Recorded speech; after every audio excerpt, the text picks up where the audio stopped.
주연절 둘째 주일, 그리고 2022년 1월 16일 예배를 하나님께 드리십니다.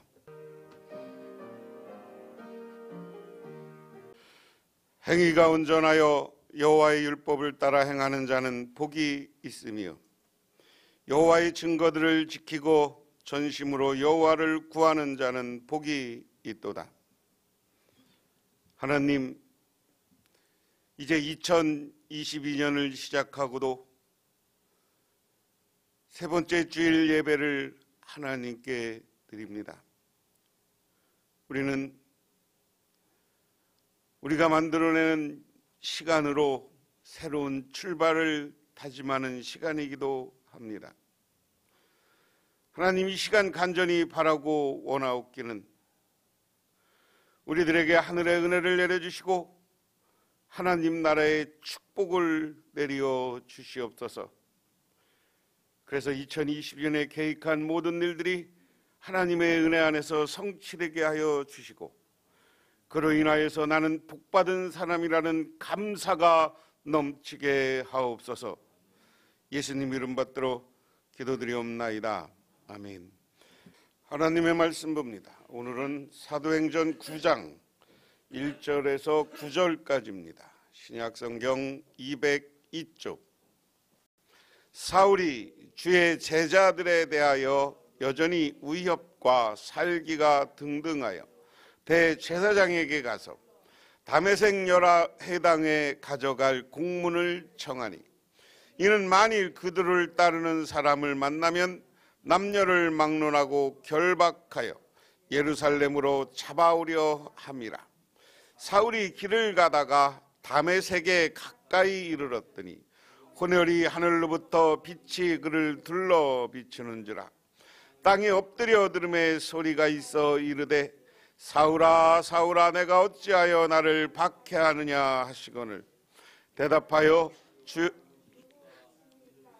이르시되 나는 내가 박해하는 예수라. 너는 일어나 시내로 들어가라. 내가 행할 것을 내게 이를 자가 있느니라 하시니, 같이 가던 사람들은 소리만 듣고 아무도 보지 못하여 말을 못하고 서 있더라. 사울이 땅에서 일어나 눈을 떴으나 아무것도 보지 못하고 사람의 손에 끌려 다메섹으로 들어가서 사흘 동안 보지 못하고 먹지도 마시지도 아니하니라. 아멘. 로마의 네로 황제 때 가장 용감하고 튼튼한 전사 40명이 있었다고 합니다.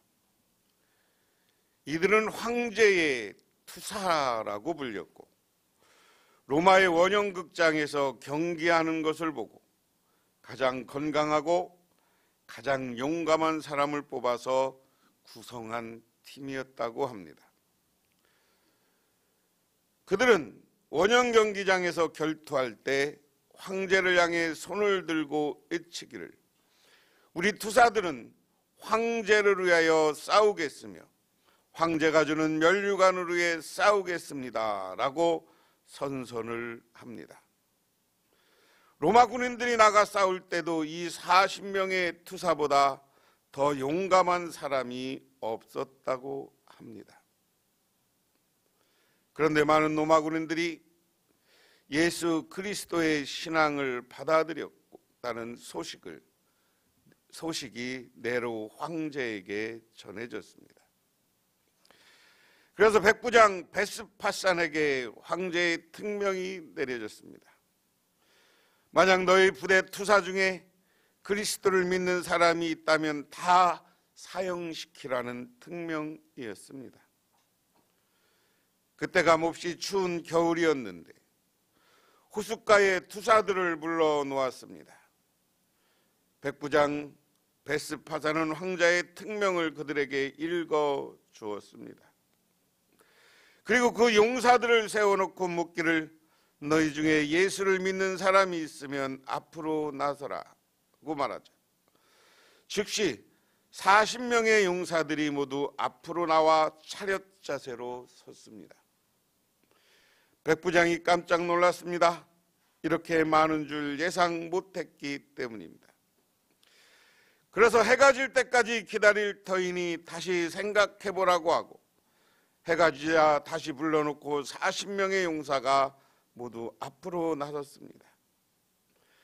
백부장은 오랜 시간 동안 그들을 타이르며 신앙을 포기하도록 권면했으나 마지막으로 황제의 명령에 순종하지 않을 수가 없다. 그러나 너희들이 피 흘리는 것을 보기 원치 않는다. 너희들은 모두 옷을 벗고 호수의 얼음 위에 들어가라고 명령하자. 그들은 모두 옷을 벗고 엄청나게 추운 밤 얼음 위에 서서 노래를 불렀습니다. 그 노래는 원형극장 투기장에서 부르는 노래를 가사를 바꿔 부르고 있었습니다. 오 그리스도시여, 우리 40명의 용사들은 당신을 위해 싸웁니다. 주님이 주시는 승리의 면류관을 받기 위해 용감히 싸웁니다. 베스파산이 밤새도록 모닥불 옆에서 지켜보고 있노라니 그 투사들의 노랫소리가 점점 희미하게 들렸습니다. 새벽이 되자 한 사람의 모습이 나타나더니 불가로 기어 올라왔습니다. 몸이 얼어붙는 고통에 못 이겨 한 사람이 주님을 배반한 것입니다. 그런데도 캄캄한 중에 또 노랫소리가 들려오는데 오 그리스도시여, 우리 39명의 용사들은 주님을 위해 싸웁니다. 주님이 주시는 승리의 면류관을 받기 위해 용감히 싸웁니다라는 노래였습니다. 베스파산이 그 배반자가 불가로 기어 오르는 것을 보고 있을 때 하늘로부터 환한 빛이 호숫가 한가운데로 비쳐오며 천사가 금면류관을 들고 있는 것을 보았습니다. 그때 누가 말한 것도 아닌데 백부장 베스파사는 헬멧과 옷을 벗어 던지고 얼음판으로 뛰어들며 함께 노래 부릅니다. 오 그리스도시여, 40명의 용사가 당신을 위해 싸우고 있습니다. 당신이 주시는 승리의 면류관을 받기 위해 싸우고 있습니다 라고 부르며 그도 함께 순교했다 하는 겁니다. 마지막 죽어가면서까지 백부장을 전도한 39명이라는 거죠. 백부장이 환상을 본 것처럼 그들은 하늘의 면류관을 받고 육신은 죽었을지 모르나 그 영혼은 저 천국에 임하였는 줄 믿으시기 바랍니다. 제가 3주 연속해서 제목은 똑같이 하고 소주제를 달리했습니다.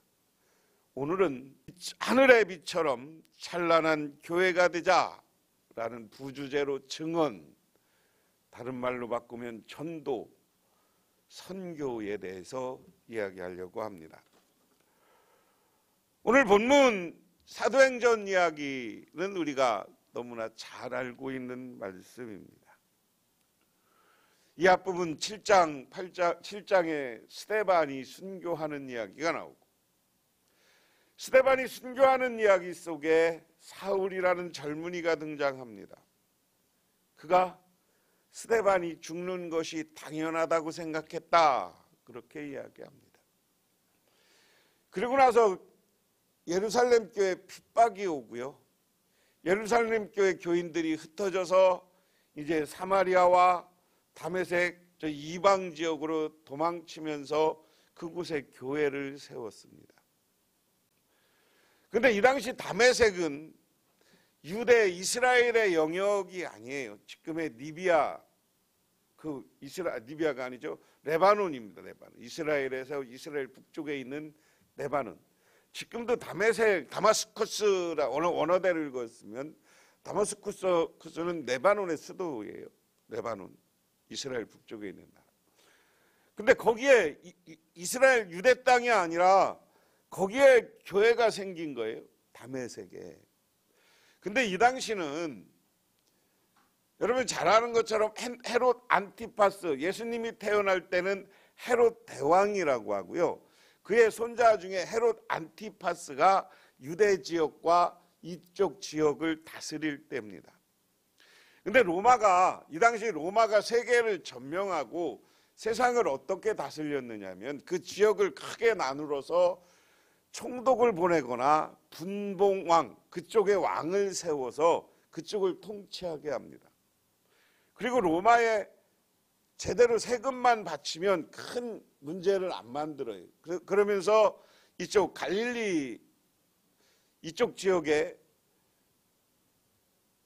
가이사라 지역, 가이사라는 지금 이스라엘에서 바닷가에 있는 지역인데 거기에 한 10만 되는 인구를 로마형 도시를 만들었고 거기에 로마 군대는 주로 주둔했습니다. 그래서 각 지역에 문제가 생기면 총독이 이제 글로 아니면 백부장 이런 사람들이 파송이 됐었죠. 그렇게 해서 이쪽을 헤롯 안티파스가 다스리는데 유대 땅만 다스리게 한 게 아니라 지금 이스라엘 여기 유대부터 북쪽 레바논, 지금 요르단, 터키 남부까지 전부를 이게 헤롯 안티파스에게 지역을 나눠서 분봉왕을 세워서 헤롯 안티파스로 하여금 다스리게 했어요. 그러면 이 지역은 그 당시 지금까지 국경이 아니라 이 지역은 같은 나라입니다. 자유롭게 다르고요. 이 시대는 전부 이게 다 로마 땅입니다. 그러니까 여행이 자유로웠고 국경 이런 게 없었던 시대예요. 근데 굳이 나누자면 유대 땅을 벗어나고 이스라엘 땅을 벗어난 레바논의 이스라엘의 북쪽 레바논에 있는 도시가 다마스쿠스 이렇게 이야기를 합니다. 그런데 이 지역에 교회가 생긴 거예요.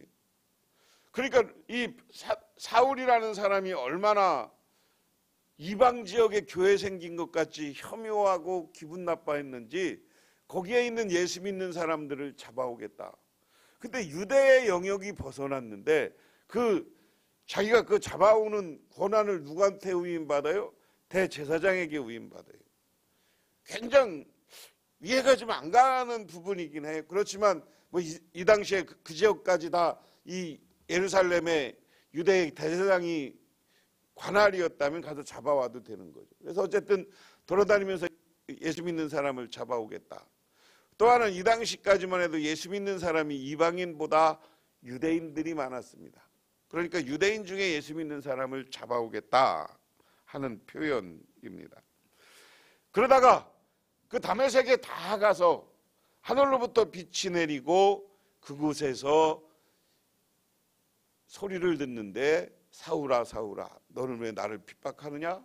주여 누구시오니까 내가 핍박하는 예수다. 그리고 예수를 만나는 장면. 그리고 그 뒤로부터는 이제 이 사울의 삶이 바울로 바뀌고 전환하는 이야기입니다. 이것을 구체적으로 살펴보면 먼저 마태복음 28장 20절에 예수님은 우리에게 분명한 약속을 하고 돌아가십니다. 부활하시고 승천할 때 우리에게 주신 약속이 뭐냐? 마태복음 28장 20절에 볼지어다 내가 세상 끝날까지 너희와 항상 함께 있으리라. 그러면서 그 뒤부에 너희들은 내 증언이 되라, 증인이 되라 그랬습니다. 요한복음 14장 18절 19절에도 내가 너희를 고아와 같이 버려두지 아니하고 너희에게 오리라. 조금 있으면 세상은 다시 나를 보지 못할 것이되 너희는 나를 보리니 이는 내가 살아있고 너희도 살아있음이라. 오늘 분명한 약속은 너희들이 내 증인이 되고 여기서 나를 믿고 있어라. 그러면 내가 너희들을 떠나는 것이 아니라 너희들과 함께 있을 것이다. 오늘 예수님의 이 약속은 오늘 이 시대를 사는 우리에게도 같이 주는 약속이에요. 우리 예수님이 부활 승천하시고 하나님 나라에 가 있는 게 아니라 그리고 너희들에게 다시 오겠다라고 하면서 성령 보혜사 성령을 보내주셨어요. 그리고 그 성령은 지금도 우리가 믿음 안에서 살려고 하고 여러 가지 우리의 믿음 안에 목적을 세울 때 하나님은 다른 곳에 있는 것이 아니라 저와 여러분 곁에서 우리를 손잡아 주시고 우리를 인도해 주시고 우리를 이끌어 주시는 줄 믿으시기 바랍니다. 그래서 그 예수님을 믿는 것은 성령 강림과 성령의 체험을 했다면 우리의 삶이 바뀌어야 돼. 바뀌어야 돼. 우리도 예수 믿으면서 체험이 없으니까 그냥 과거로 욕심을 따라 안 믿는 사람하고 똑같이 살아. 어떻게 보면 안 믿는 사람보다 더 못된 사람들이 많아. 적어도 우리는 이 말씀을, 이런 세상을 보면서 예수 믿으면 내가 잘못했다고 생각하면 회개를 할 줄 알아야죠. 우리 사람은 잘못할 수 있고 허물을 많은 잘못을 할 수 있어요. 근데 그게 문제라고 세상 언론이 지명하고 세상이 그러면 그거 딴소리 할 것 없죠. 왜 핑계대? 목사로서 내가 잘못됐습니다. 처벌받겠습니다. 하나님 앞에 내가 제대로 못 살았네요. 그러고 회개하는 말을 하는 그 지도자들을 하나도 못 봤어. 요즘 텔레비전에 가끔 나오는 96살인가 잡수신 연세대 명예교수 철학자가 있어요. 어떤 사람이 질문했어요. 왜 한국교회 교인이 줍니까? 한국교회 목회자 수준이, 한국교회 교인들 수준이 세상의 철학과 세상 살아가는 것을 이해하지 못한다. 오늘 여기 본문 속에 사도 바울, 사울이라는 사람 때 사울은 마찬가지예요. 그 당시 기독교라는 엄청난 하나님이 하는 흐름이 등장한 거거든요. 종교의 새 부류가 등장한 거예요.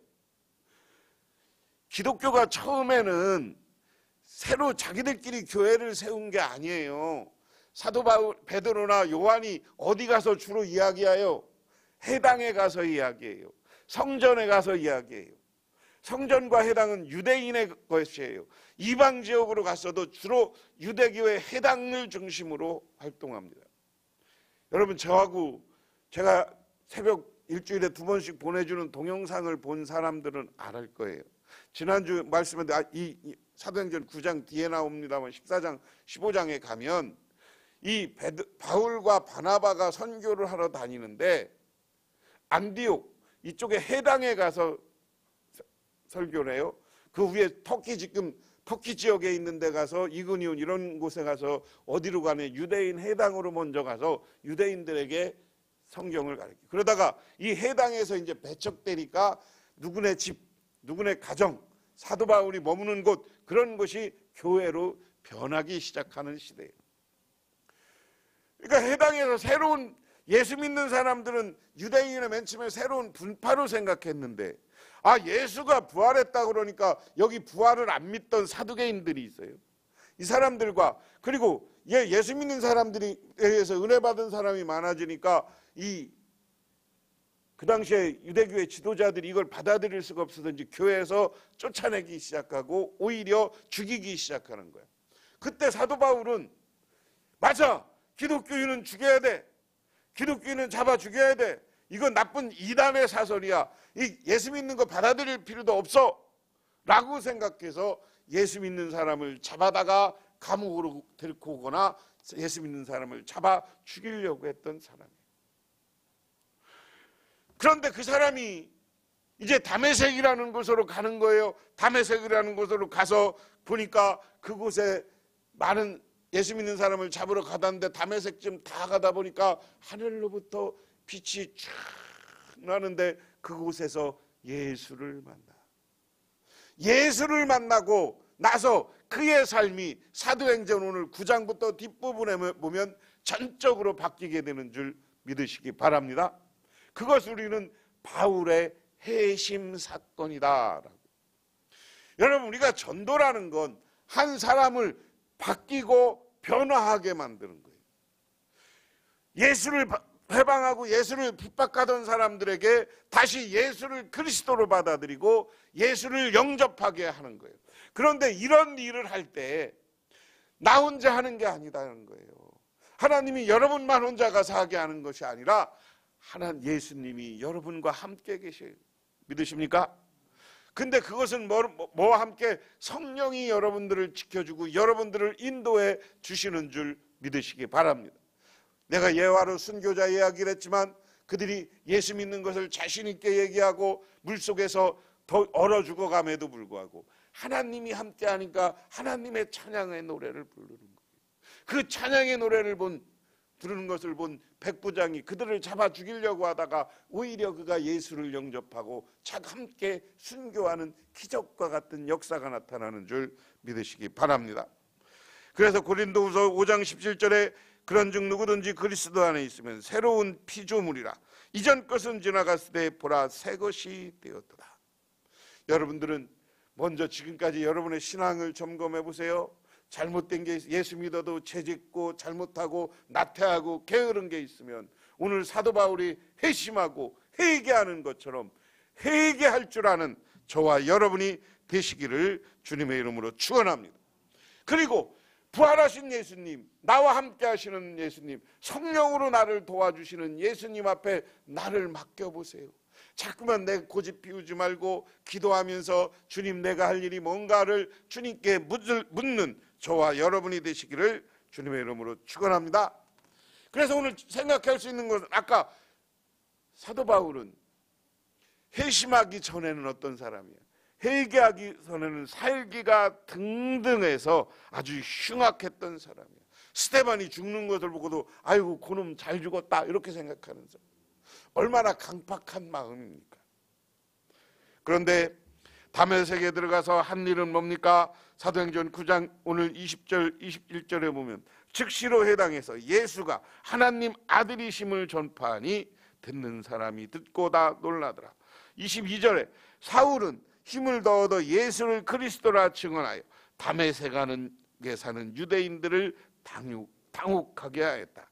또한 9장 25절에 그의 제자들이 밤에 사흘을 광주리에 담아 성벽에 달아 내리니라. 자기가 은혜 받았어요. 자기가 예수를 만났어요. 자기가 그러고 회개하고 나니까 다메섹에 예수 믿는 사람을 잡으러 온 사람이야. 이게 소문이 다 나서 야 사울이라는 사람 여기 예수 믿는 사람을 잡으러 온다 소문이 다 났던 거예요. 그런데 변화되니까 즉시로 가서 예수를 전해.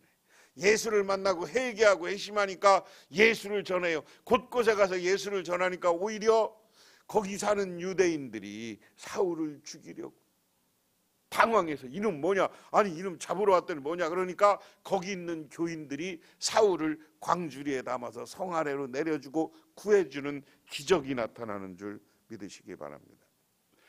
그래서 사울의 회심과 변화 후의 모습을 보면 인격적으로는 사울이 곧 흉폭하고 아까 급하고 굉장히 분노가 많은 사람이었어요.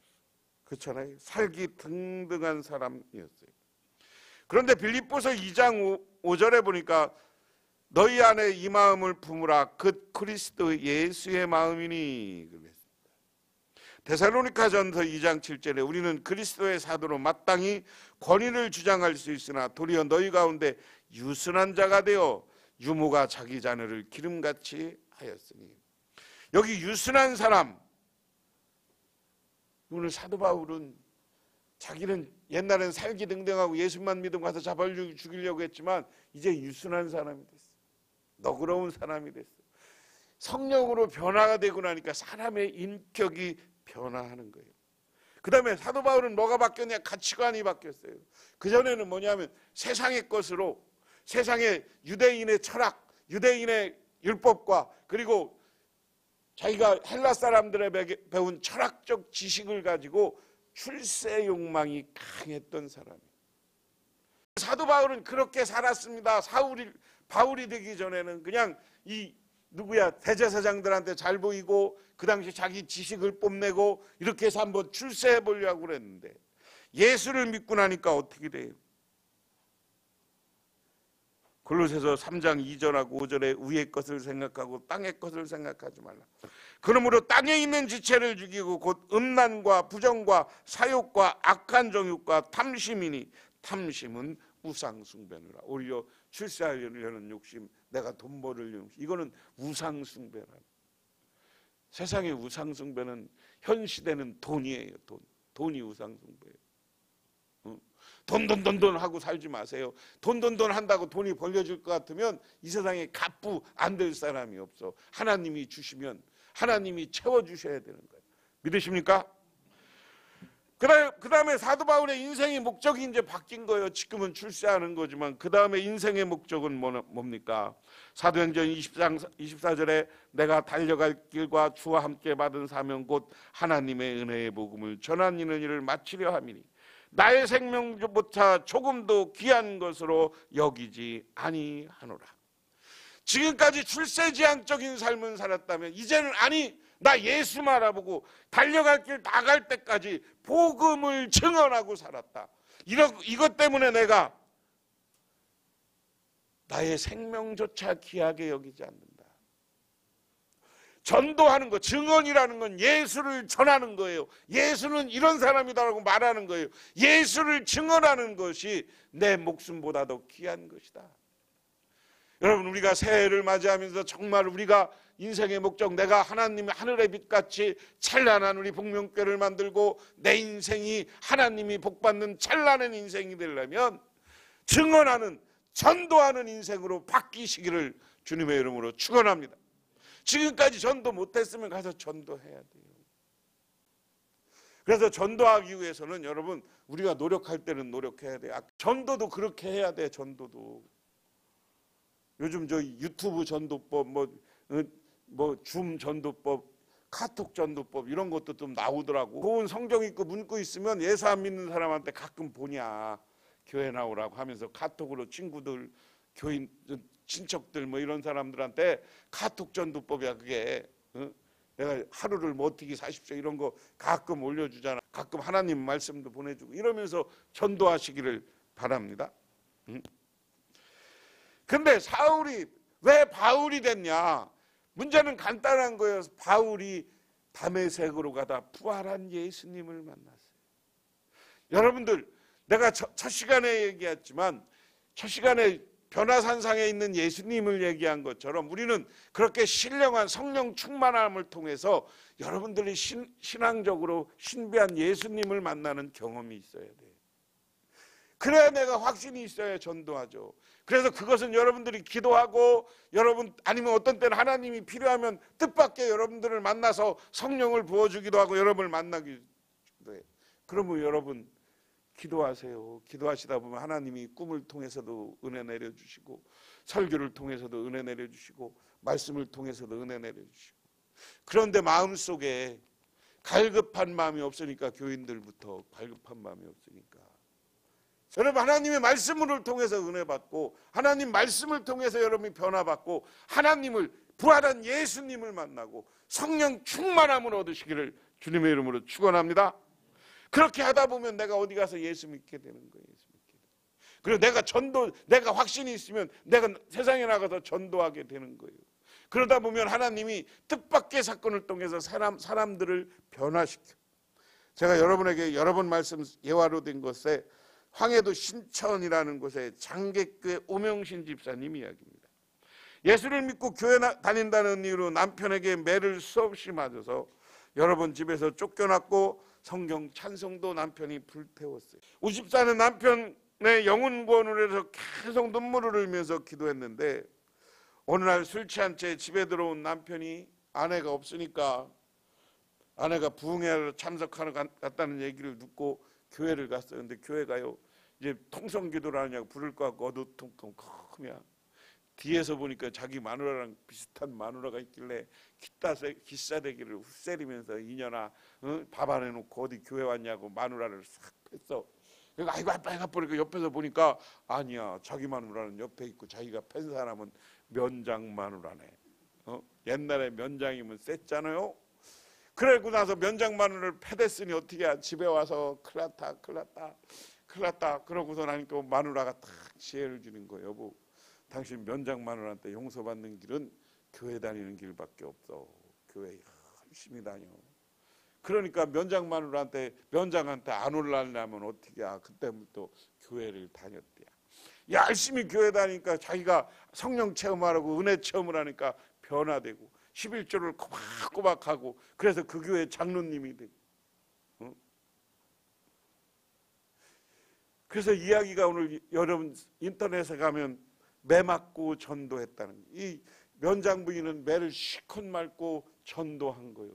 이런 걸 통해서도 하나님은 한 사람을 구원하려면 여러분이 지속적으로 카톡을 통해서, 전화를 통해서, 말씀을 통해서, 아니면 방문을 통해서, 기도를 통해서 기도 대상자를 설정하고 기도할 때, 그리고 전도하려고 열심히 시도할 때 하나님이 성령이 역사해 주시면 놀라운 기적이 나타나는 줄 믿으시기 바랍니다. 그래서 여러분 2022년에는 정말 예수님을 증언하는 여러분, 전도하는 여러분, 선교하는 여러분이 되어서 하나님이 여러분의 인생을 찬란한 인생으로 만들어 주실 줄 믿으시기 바랍니다. 그렇게 되면 우리 교회가 부흥하는 교회로 변화될 줄 믿으시고 이러한 선한 꿈을 가지시기를 주님의 이름으로 축원합니다. 기도하겠습니다.